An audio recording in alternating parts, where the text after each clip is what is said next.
Şöyle sallayalım karneleri.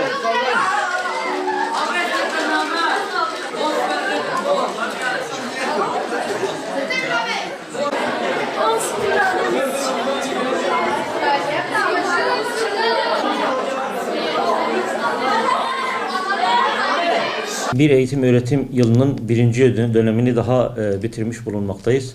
Bu ara tatilin, bu yarı yıl tatilinin bütün öğretmenlerimize, öğrencilerimize ve ailelerimize hayırlı olmasını diliyoruz.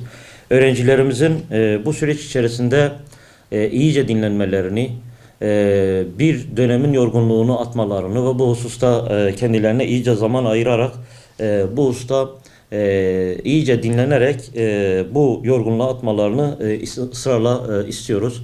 Elbette dinlenirken bizim çocuklarımızın bu süreç içerisinde sıkılmamaları için özellikle kitap okumalarını tavsiye ediyoruz.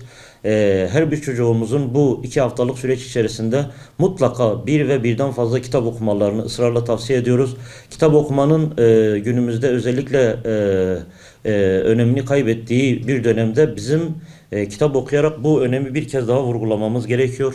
Çocuklarımızın imkanlar ölçüsünde, tabii kış mevsimindeyiz, tarihi ve turistik mekanları gezerek özellikle manevi gelişimlerini sağlayacak şekilde camileri ziyaret ederek ibadetlerini camilerde yapmalarını tavsiye ediyoruz. Bu hususta ailelere düşen bir görev de elbette ailelerle çocuklar güzel bir vakit geçirsinler, beraber eğlensinler, bu noktada iyice dinlensinler. Ama ailelerimize güzel bir görev de düşmektedir ki çocuklarını kesinlikle teknolojik aletlerden, sosyal medyadan uzak tutmalarını Eğitimciler Cemiyeti olarak tavsiye ediyoruz. Zira gittikçe dijitalleşen dünyamızda çocukların sadece teknolojik aletlerle vakit geçirmek gibi, orada oyun oynamak gibi bir olumsuzluğun maalesef her tarafı kapladığını görmekteyiz. Bizler de Eğitimciler Cemiyeti olarak diyoruz ki bu 2 haftalık süreç içerisinde çocuklar sadece eğlensinler, oynasınlar ama teknolojik aletler olmadan bu aktivitelerini gerçekleştirsinler.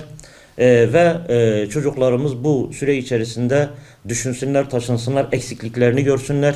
Birinci dönemde karşılaştıkları eksiklikleri telafi etme babından ikinci döneme hazırlıklı bir şekilde eğitim öğretime hazır bulunsunlar. Şimdiden tatilleri hayırlı uğurlu olsun diyorum.